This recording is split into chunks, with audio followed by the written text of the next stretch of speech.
Hello my dear friends আপোনালোকক এটি নতুন ভিডিঅ'লৈ পুনৰবাৰ আন্তৰিক স্বাগতম জনাইছো আজিৰ খণ্ডৰ বিষয়বস্তু ইংৰাজী ডিএলএড এন্ট্ৰেন্স এক্সাম বা বিএড এন্ট্ৰেন্স এক্সাম এই পৰীক্ষাসমূহত ইংৰাজী খণ্ডৰ যিবোৰ প্ৰশ্ন আহে বা যি ধৰণৰ প্ৰশ্ন দিয়া থাকে তাৰে আৰ্হিত আজিৰ এই প্ৰশ্নকেইটা লোৱা হৈছে আপোনালোকে সম্পূৰ্ণকৈ ভিডিঅ'টি চাব যে প্ৰশ্ন উত্তৰসমূহ কিদৰে কৰিব লাগে আৰু তাৰ কি টিপসমূহ ইয়াত দিয়া আছে আপোনালোকে নিশ্চয়কৈ যথেষ্ট উপকৃত হ'ব কেৱল মাত্ৰ ভিডিঅ'টো স্কিপ নকৰিব স্কিপ কৰিলে কিছু বস্তু বা কিছু নিয়ম বুজি পোৱাত অসুবিধা হ'ব মৰমৰ বন্ধু-বান্ধৱীসকল আপোনালোকে চাই আছে আপোনালোকৰ মৰমৰ ইউটিউব চেনেল নুৰুল আলম নাজু আপোনালোকলৈ বিনম্ৰ অনুৰোধ যদিহে আপোনালোকে প্ৰথমবাৰৰ বাবে আমাৰ এই চেনেলটি চাই আছে আমাৰ চেনেলৰ বিষয়বস্তু আপোনাৰ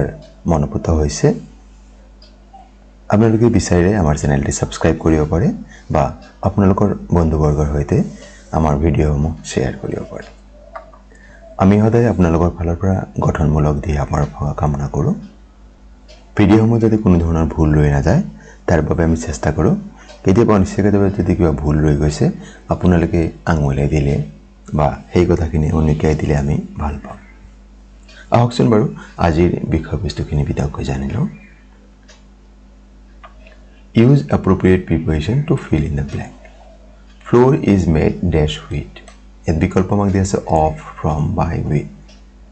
এতিয়া আপোনাৰ মনত কি হ'ব পাৰে কোনটো হ'ব বুলি ভাবিছে made শব্দৰ লগত মাত্ৰ দুটা প্ৰিপজিশন হয় of আৰু from বাকি দুটা নহয় বাৰু তেন্তে এই দুটাৰ কোনটো হ'ব পাৰে ইয়াৰে অপশন বি শুদ্ধ হয় আপুনি বাৰু জানেনে ইয়াতে অফ কিয় নিলিখিলো যেহেতু মই আপোনাক ইতিমধ্যে কৈছোঁ মেড শব্দৰ লগত অফ আৰু ফ্ৰম হে হয় আমি তাকে পৰৱৰ্তী স্লাইডত বিতংকৈ জানি লম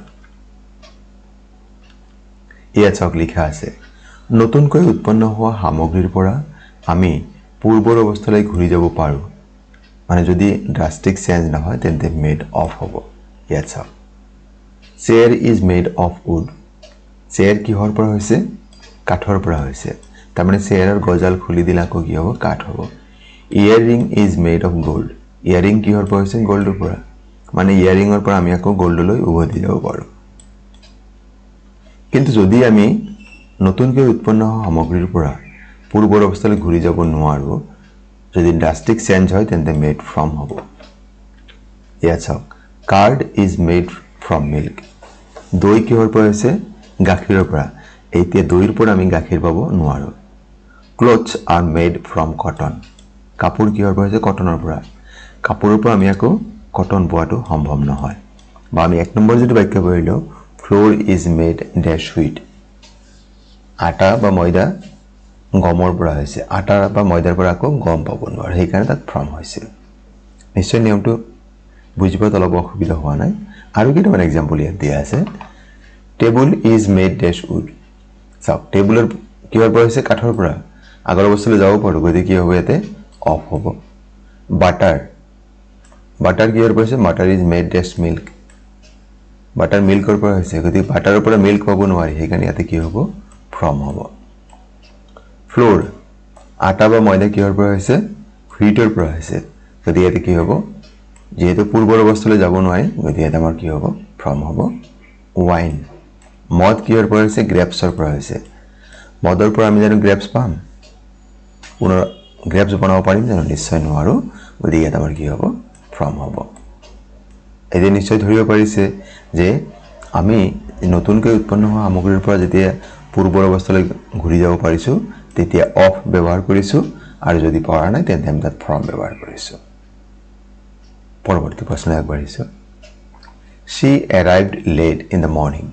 Here, underline word is an example of এই যে যেটো আন্ডারলাইন কৰা শব্দ আছে লেট এটো কিহৰ উদাহৰণ হয় adverb of time adverb of place adverb of frequency adverb of manner এই বিকল্পসমূহৰ শুদ্ধ বিকল্প হৈছে adverb of time সময়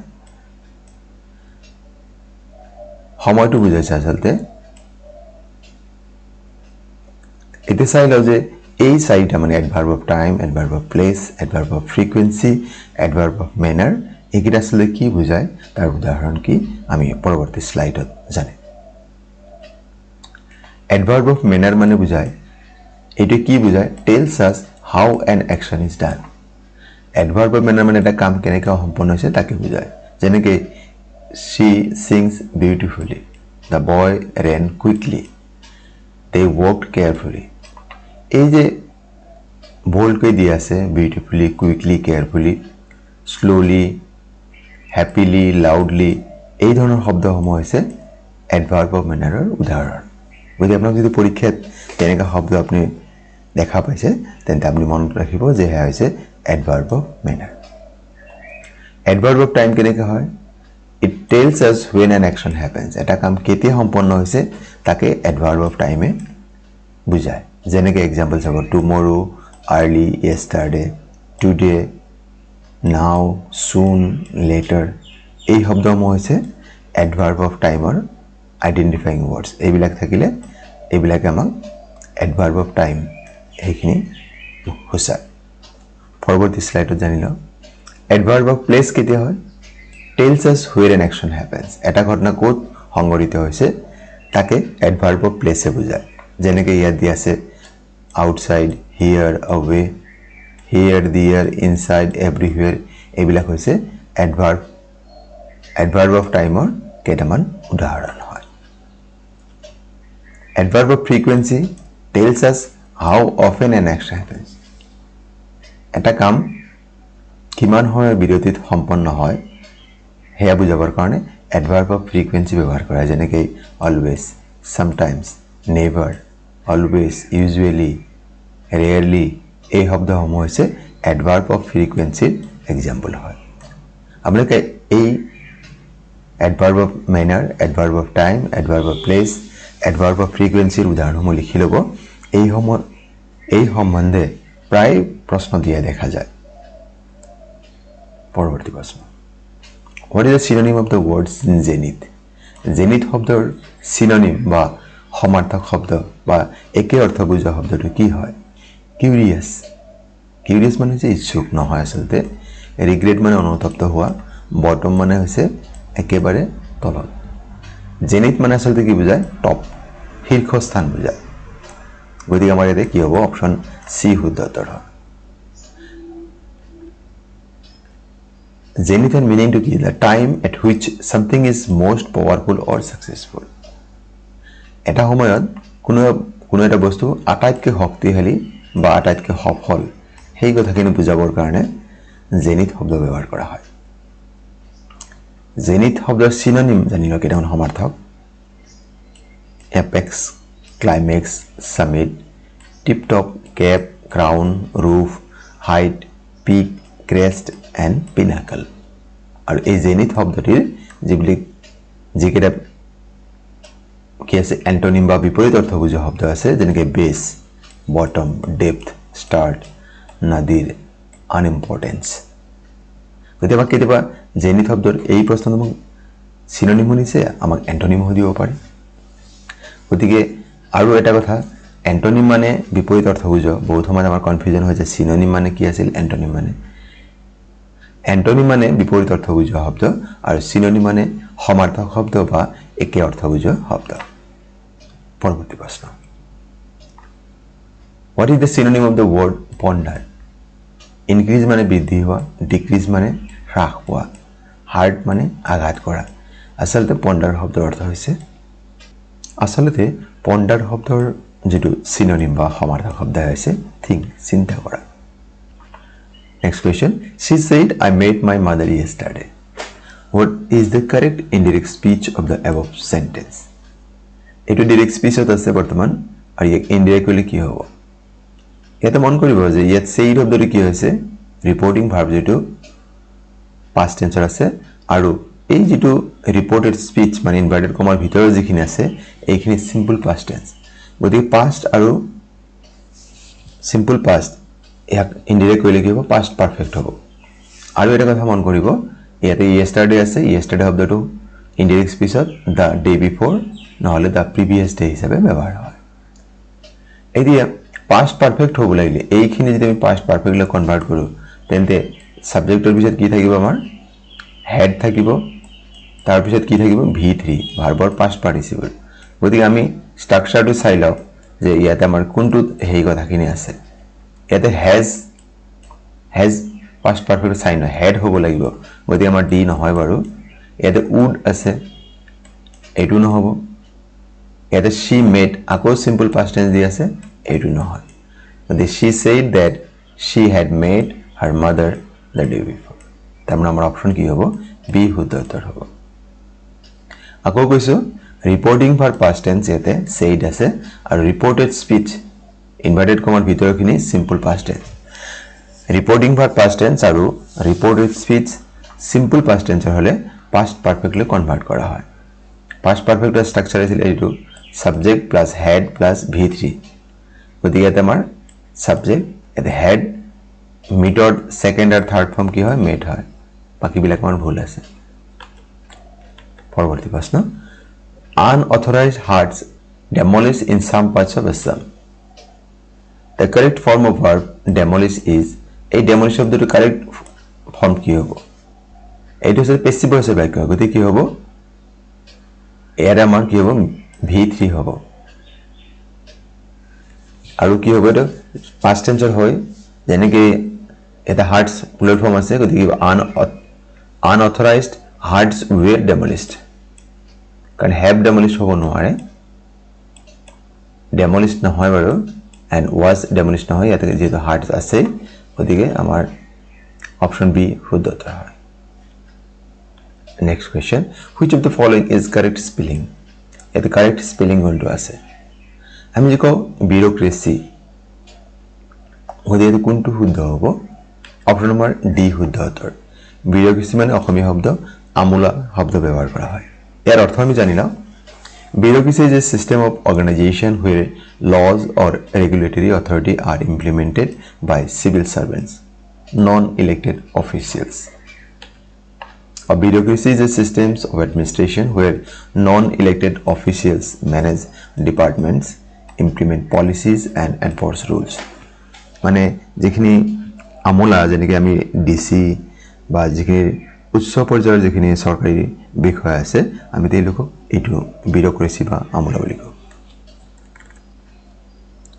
I am angry dash is failure fill in the blank using appropriate preposition with add to for angry শব্দৰ লগত মন কৰিব যে ইয়াতে with আৰু at হে ব্যৱহাৰ হয় বাকি অন্য প্ৰিপজিশন ব্যৱহাৰ নহয় গতিকে ইয়াত আমাৰ কি হ'ব I am angry dash is failure ইয়াত আমাৰ শুদ্ধ হ'ব I am angry at his failure এটা মনত প্ৰশ্ন হ'ব পাৰে আপোনাৰ যে at এ কি হ'ল with কিয় নহয় ইয়াত চাওক ইয়াত দি আছে বাৰু angry with যেতিয়া মানুহ এজনক বুজায় তেতিয়া angry with হয় আৰু অন্য কিবা কাম বুজালে angry লগত at preposition ব্যৱহাৰ হয় ইয়াত চাওক he was angry with his sister এতে with his sister মানে মানুহ এজন মানুহক বুজাইছে ছোৱালীজনীক বুজাইছে গতিকে ইয়াত মানুহ বুজাৰ কাৰণে angry শব্দৰ লগত কি ব্যৱহাৰ হৈছে with preposition হৈছে আৰু ইয়াত চাওক angry at হলে কি হয় activity or action যেনে my mother was angry at my stupid behavior ইয়াতে মানুহজনক বুজাই নাই তেওঁৰ activity বুজাইছে সেইকাৰণে angry লগত at preposition ব্যৱহাৰ হৈছে পৰৱৰ্তী প্ৰশ্ন fill in the blank with appropriate preposition ইয়াত preposition ব্যৱহাৰ কৰিব দিছে rice sells dash quintal চাউল কুইন্টাল হিচাপে বিক্ৰী হয় ইয়াতে কি হ'ব at in from by ইয়াত চাওক at হ'ব at কিয় হ'ল বাকি কেইটা কিয় নহয় ইয়াত চাওক rice sells at quintal use at to specify the exact rate at which it is being traded in the market exact মানে rate বুজাবৰ কাৰণে আকৌ rice sells for a quintal used for when referring to the exact amount of money exchanged for that specific quantity কিমান টকা exact পৰিমাণ কিমান টকা লোৱা হয় তেতিয়া আমি ৰাইস কি লিখিম for যদি পইচাৰ ক্ষেত্ৰত এটা পৰিমাণটো বুজাইছে কাৰণে কি হৈছে কুইন্টাল হৈছে আৰু এই পইচাৰ ক্ষেত্ৰত বুজা আমি তেতিয়া কি হ'ব ৰাইজ মানে এতে কি হ'ব সেলস ফৰ হ'ব তেতিয়া The teacher said to me you are wrong the indirect form of this sentence is এই বাক্যটি আমি যদি ইনডেক্স পিছত লিখো তেতিয়া কি হ'ব ইয়াতো সব said শব্দটো কি আছে past tense হৈছে ৰিপৰ্টিং ভাৰ্ব কিন্তু ইয়াত said ৰ পিছত অন্য শব্দ আছে আৰু এখিনি সিম্পল প্ৰেজেন্ট হয় you are wrong মন কৰিব যে said শব্দৰ পিছত অন্য প্ৰিপজিশন থাকিলে said শব্দটো told শব্দলৈ কনভাৰ্ট হয় t o l d R বাকি নিয়মখিনি একে আছে গতি আমাৰ এটো কি হ'ব the teacher said to me যেটা আছে এই দুটা নহব আর আমি জানিলাম কারণ said এর পিছত আমাৰ কি আছে to me আছে গতি কি হ'ব the teacher told me you মানে কাক বুজাইছে এই me আৰু you একেজনে হয় গতি ইয়াতে I হ'ব the teacher told me that I was wrong বাক্যটি যদি এটা প্রেজেন্ট ইনডিফিনিট আছিল you are wrong আর এই রিপোর্টিং ভার্ব পাস্ট টেন্স এই কারণে আমার ইনডিরেক্ট কইলে রিপোর্টেড স্পিচ কিনো কি হবে সিম্পল পাস্ট টেন্স লে কনভার্ট হবে গতি আমার অপশন ডি শুদ্ধ উত্তর হয় Question number 11 choose the correct option which best explains the meaning of the idioms to build castle in the air এই ইডিয়মটির মিনিং কি হয় sensible fictional reasonable every common knowledge ইয়ার শুদ্ধ উত্তরটি হবে fictional to build castle in the air ইয়ার আসলতে অর্থ হয়েছে আকাশত চাংপত আমি যদি কও বা অলি কল্পনা ফ্যান্সি ড্রিম ফ্যান্টাসাইজ এইখিনি বুঝাবৰ কাৰণে আমি এই ইডিয়মটি ব্যৱহাৰ কৰো to build castle in the air পৰৱৰ্তী প্ৰশ্ন What is the correct passive form of the following sentence? এই বাক্যটির passive form কি হবে? Richa is painting the pictures. এতে কি হবে? ইয়াতে suppose বাক্যটি কি টেন্সৰ? Present continuous or. কাৰণ ইয়াতে be verb আছে, is আছে আৰু ভাৰ্বৰ লগত ing হৈ আছে। আৰু ইয়াতে যেটো অবজেক্ট আছে the pictures এইখিনি আমাৰ কি আছে? plural formত আছে। যদি আমি চাই লও আৰু মন কৰিব যে পেসিভ ভয়েস কৰোতে অ্যাক্টিভ ভয়েসৰ যেটো বাক্য থাকে যেটো টেন্সত পেসিভ ভয়েসত একে থাকিব ইয়াত চাওক যে the pictures was এটো নহব বাৰু কাৰণ এটা past tense হৈ গৈছে আৰু pictures এটো বহুবচন আছে গতিকে এতে the pictures is কেতিয়া নহব ইয়াত আছে the pictures being painted by Richa এটো নহব আমাৰ the picture যেতিয়া এটো প্লুৰাল ফৰ্ম আছে ইয়াৰ লগত কি হ'ব এটা অক্সিলাৰি হ'ব তাৰ পিছত being কাৰণ কন্টিনিউয়াস টেন্সত being এটা এক্সট্ৰাকে লাগে painted by Richa the pictures are being painted by Richa গতি আমাৰ বি অপশন শুদ্ধ হ'ব এই বিষয়ে পৰৱৰ্তী স্লাইডত एग्जांपल কেইটামান দিয়া আছে আপোনালোক মনোযোগৰে চাই লব যদি প্ৰেজেন্ট কন্টিনিউয়াসৰ বাক্য হয় যেটো আমি বৰ্তমান কৰিলো সাবজেক্ট থাকিব am is are verb plus ing আর অবজেক্ট আছিল বাক্য এটা অ্যাক্টিভ ভার্ব প্যাসিভ কইলে কি হবে সাবজেক্ট be verb being আর v3 by আর object ইয়াত চাও Anima is eating a mango এদিকে ইয়াতে অবজেক্ট কি আছিল a mango এদিকে হৈছে a mango is being eaten by Anima মানে যেটো v3 হয় কন্টিনিউয়াস টেন্স হলে তার আগত এটা অতিৰিক্তভাৱে being ব্যৱহাৰ হয় সেইখিনি ইয়াত দেখা হৈছে v3 ৰ আগত কি আছে being ব্যৱহাৰ হৈছে past continuous হলে একেই হ'ব